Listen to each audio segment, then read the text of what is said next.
Está en la línea telefónica para hacernos entender un poquito cuál es la dimensión del problema, el señor Javier Zúñiga, que es economista.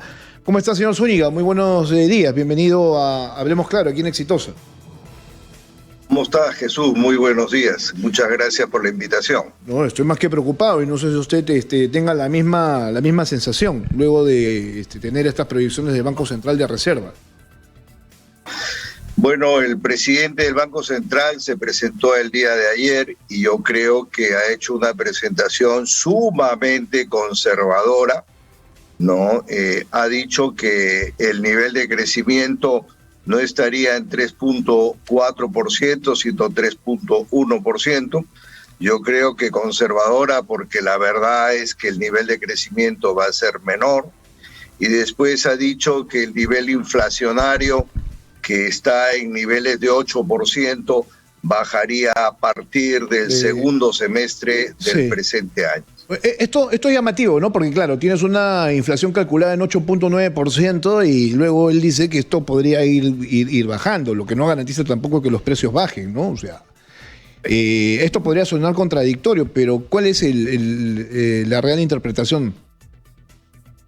Lo que pasa es de que trata de ser conservador, trata de no ser alarmista, pero la verdad es que mientras el conflicto permanezca de Ucrania con Rusia, yo creo que no se puede decir que la inflación va a bajar.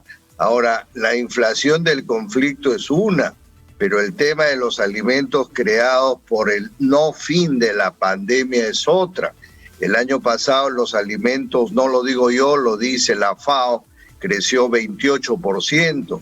Y la FAO dice que este año crecerían los alimentos entre 30 y 32%. Entonces, la verdad es que el tema se convierte en un tema, ¿no?, que tiene visos internacionales, pero en el país, como tú bien dices, nos dedicamos más al conflicto y no a arreglar las cosas, cuando deberíamos de, como lo hacen otros países, estar listos y prestos para solucionar, ¿no?, determinados temas que no afecten la inflación. Por ejemplo, el tema del combustible me parece extremadamente elevado, es el más alto conjuntamente con Uruguay de América Latina, ¿no? Y podría no bajarse un poco en el sentido de que ha caído, ¿no?, el tipo de cambio, y también el barril ha caído después del inicio del conflicto. Por lo tanto, la decisión de tomar medidas inmediatas para reducir la inflación es fundamental. No, bueno, esto es interesante, ¿no? Porque claro, cae el dólar y tendrías tú que tener, por ejemplo, algún impacto en los mercados, sobre todo en los commodities, ¿no? Estos que son los productos de primera necesidad.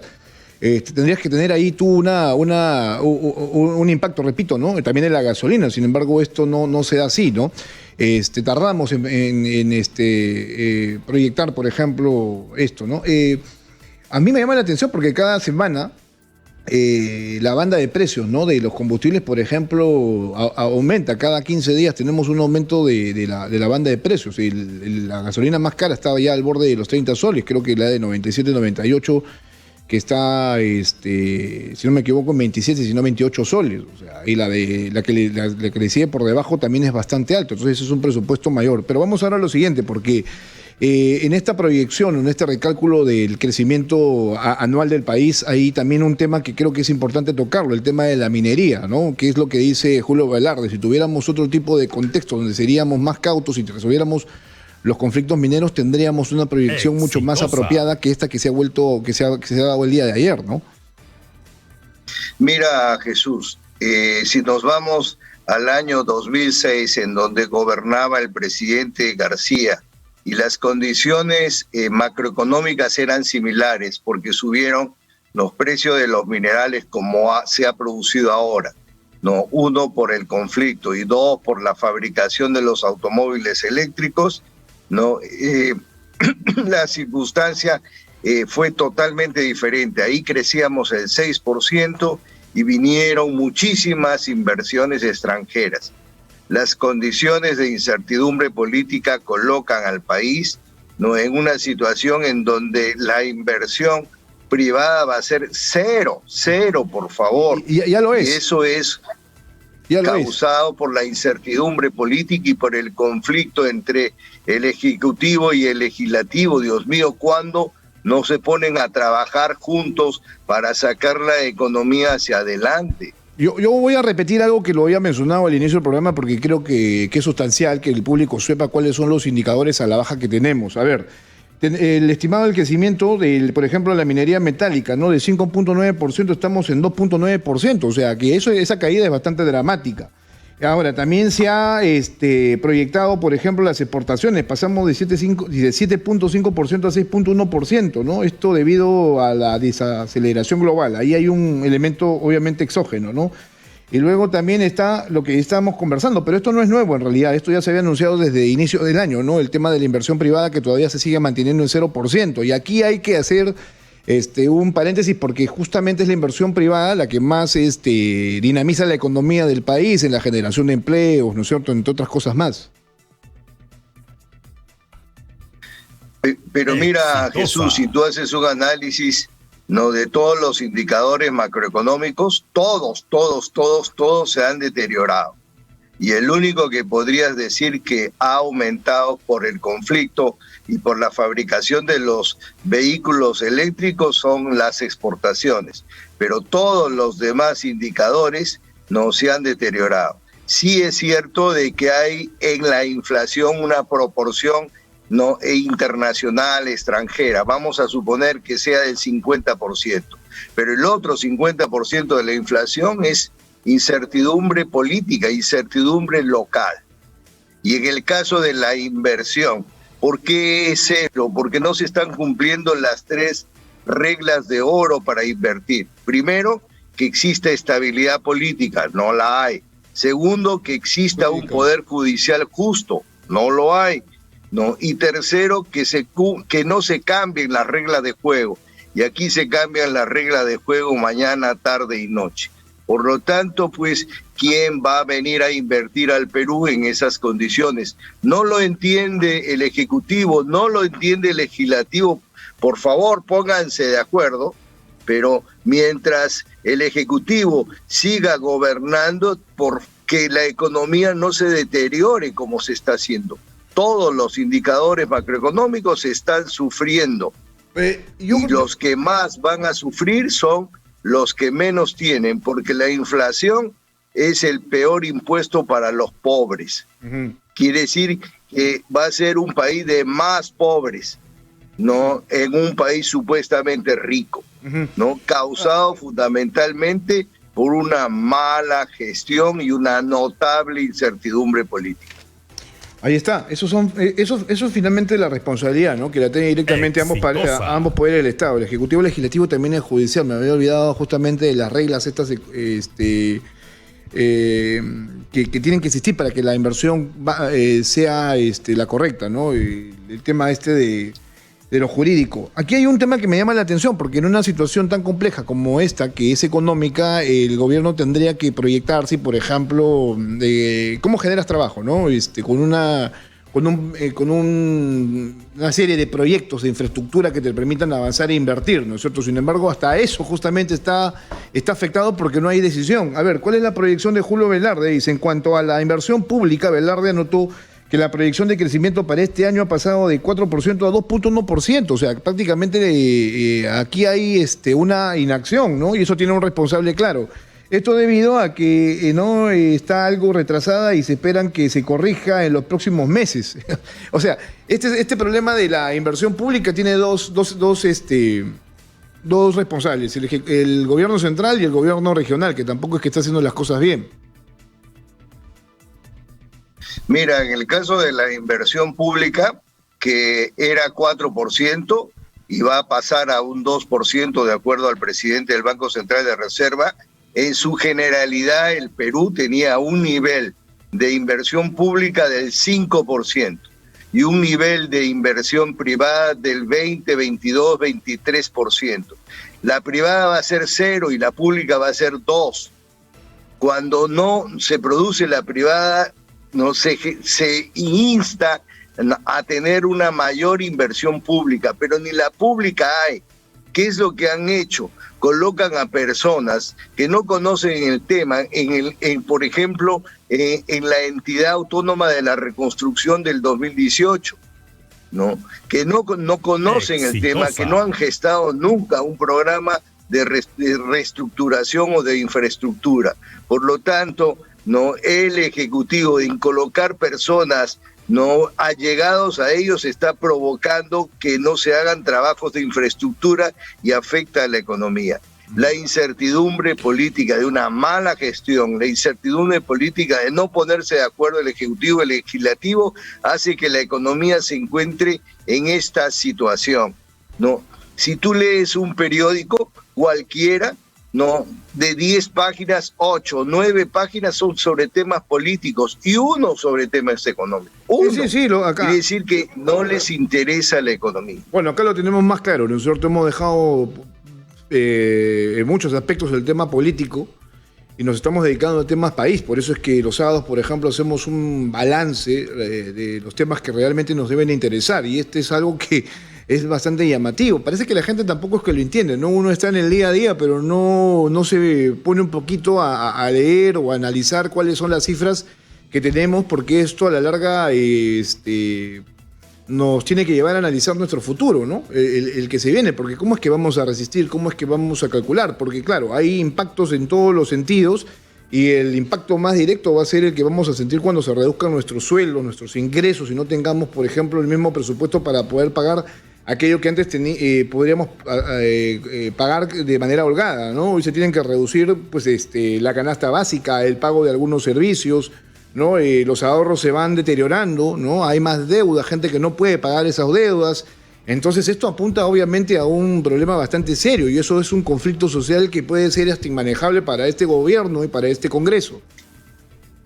Lo que pasa de que tú bien dices de que hay personas que no lo entienden, pero el tema inflacionario lo tenemos encima. Con un sol compras 4 panes. Ahora con un sol compra 2 panes. La gasolina en 97 estaba en 11, 13 soles, ahora está en 25, 27 soles, ¿no? Tú ibas al mercado semanalmente y podías gastar 100, 150 soles. Ahora por lo mismo estás gastando 300 soles. Por lo tanto, tienes una afectación que es totalmente directa por la inflación. ¿Y a quiénes les afecta más? No, a todos aquellos que se denominan los más vulnerables o los más pobres. Por lo tanto, no ha subido el volumen de pobres en el Perú, ha subido el volumen de informales en el Perú. La situación económica es complicada y yo no veo, con todo cariño, un ministro de Economía preocupado por el tema, expresándose en los medios de qué cosa va a hacer para tratar de reducir la inflación, qué es lo que se va a hacer, no para tratar no de que la inversión pública no se active, qué se va a hacer para que venga la inversión privada del exterior. Veo poco interés del Ejecutivo, poco interés del Legislativo, no tienen interés en lo que le suceda a la economía y en el deterioro macroeconómico, ¿no? Ayer la presentación del presidente del Banco Central ha sido sumamente conservadora, muy poco realista, muy poco realista. No, claro que las condiciones no le permiten ser realista, pero francamente la economía peruana se está deteriorando desde julio del año pasado. Don Javier, para que el público sepa, estamos conversando con Javier Zúñiga, que es economista, estamos analizando las últimas cifras dadas por el Banco Central de Reserva, que no son nada positivas. Esto sí debería importarnos, al margen de que Perú haya perdido con Australia, porque todo el mundo, claro, se mete en ese tema y no sale de eso, ¿no? Y al margen de los problemas políticos que ya enfrentamos. Cuando usted dice que Julio Velarde es conservador, ¿exactamente a qué nos estamos refiriendo? ¿Tiene el señor hablar, por ejemplo, utilizar términos como recesión, estanflación? Por cierto, el INEI esta semana calculó el tema del empleo formal en este segundo semestre del año y había un dato interesante, ¿no? O sea, que hay más empleo, sí, pero en el ámbito informal, no en el formal. Lo otro es así como crece el empleo, también se pierde. O sea, no hay seguridad de que eso se mantenga. O sea, es una burbuja, ciertamente. Yo creo que ¿por qué el día de ayer ha sido conservador el presidente del Banco Central? Porque no ha dicho lo que realmente va a suceder con la inflación en el presente año. No, la inflación en el presente año va a bordear niveles de por encima del 10%, ¿no? En un país en donde la inflación era normalmente el 2,5%. Razones internacionales y razones internas existen, pero ha sido conservador, no ha sido absolutamente nada alarmista, pero no dice totalmente la verdad de lo que va a suceder, ¿no? Piensa que la inflación va a bajar en el segundo semestre y que vamos a estar a niveles de alrededor de un 6%. Francamente lo dudo en las actuales circunstancias, ¿no? Y debería, creo que, ser un poco más abierto con las cifras y decir pues que el deterioro, ¿no?, de la economía se debe fundamentalmente a la incertidumbre política interna. Uh-huh. Bueno, yo lo que sé también es que esta semana, por ejemplo, se ha dado información respecto a que a que la tasa de interés, por ejemplo, también se está obviamente manejando y siempre va al alza, ¿no? Y esto coincide con lo que ha hecho la FEP en los Estados Unidos, que también es subir la tasa de interés, y esto también ha movido los mercados, ¿no? La estimación del Producto Bruto Interno del Perú también ha sufrido un impacto, ¿no? Una pérdida de 0,4%. Y aquí ya la relación va directamente con China. China es nuestro principal socio comercial, ellos son los que nos compran la mayor cantidad de minerales, ¿no? Y también tienen serios problemas, ¿no? Como economía. En relación a lo que mencionas, Jesús, en primera instancia la tasa de referencia. La tasa de referencia del Perú estaba en 0,25, ahora está en 5%.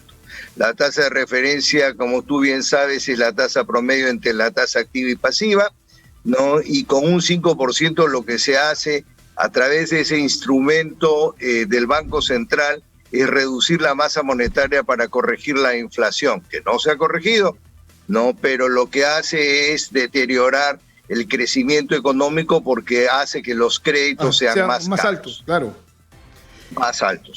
También afecta el tema de la tasa de referencia de los Estados Unidos, que también andaba en 0,25 y ya está en 0,75 y se habla que llegaría probablemente al 2% en el presente año.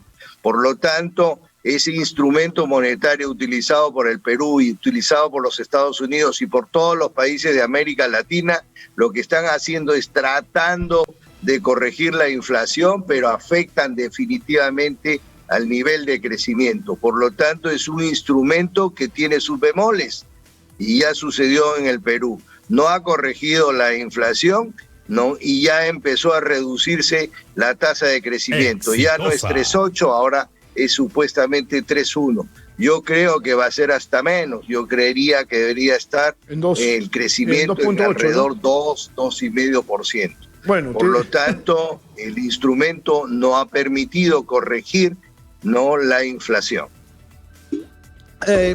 Yo siento a veces que la economía es bastante difícil de entenderla para el público común y corriente. O sea, digo, para el peruano que por lo pronto no le interesan mucho los términos que se utilizan dentro de la economía y cómo es que uno la ve. Pero creo que sí que en estos minutos que estamos por terminar la entrevista, darle un mensaje fácil, directo al público de a pie, ¿no?, que nos está escuchando. Esa gente, ¿no?, que tiene emprendedurismo, ¿no?, que por ejemplo está en las esquinas armando puestos de comida, gente que vende ropa en las calles, o sea, ¿no?, transportistas, o sea, todos en general, porque es que tendríamos que estar preocupados. Sí.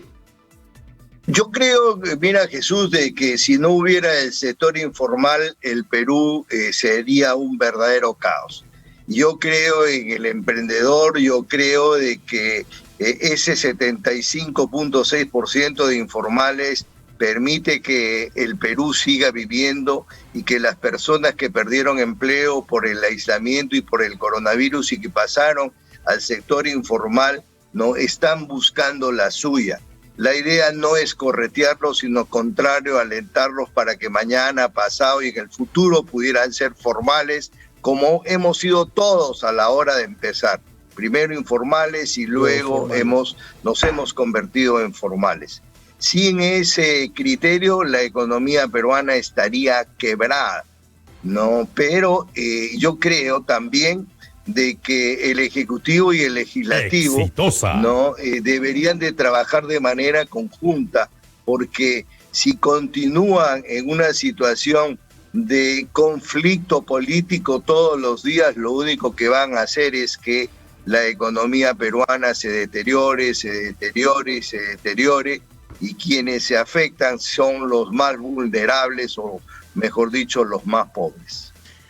Bueno, don Javier, creo que tenemos la próxima semana seguramente mayor idea de cuál es la repercusión. Ya lo estamos viendo, semana a semana estamos recalculando los precios en los mercados, ¿no? El pollo, por ejemplo, que es un indicador importante para saber cómo está la economía, sube cada lunes, ¿no? Y ahora está por la barrera de los 10. Y lo mismo los huevos. Antes tenías un kilo de huevo en 3 soles como máximo, 3 soles 50, si no 4 soles, y ahora lo tienes también a 10 soles. Y eso lo van a ver cada uno de ustedes cuando vayan a los mercados, ¿no? Y si no, es que ya lo están viendo. O sea, el presupuesto ha crecido, o sea, se reduce la capacidad de compra de absolutamente todos. Y creo que nosotros hacemos un correcto trabajo al advertir este tipo de situaciones. O sea, sé que hay temas relevantes en el país y sé que hay otros que no lo son tan relevantes porque, claro, una pelea política es justamente eso, una pelea política que tendría que ser rápidamente resuelta si existieran las voluntades, pero no lo hay, y eso está yendo en contra de lo que somos nosotros como país, y la gente parece no entenderlo, ¿no? O sea, no ganamos nada alimentando divisiones, odios, ¿no? Sumando con charlatanería, más división, ¿no? Cuando estos temas son los importantes y los que deberían ser de mayor interés de la gente. ¿Y para qué? Para justamente reclamar un cambio rápido, ¿no? Un viraje en el timón de este barco que se llama Perú.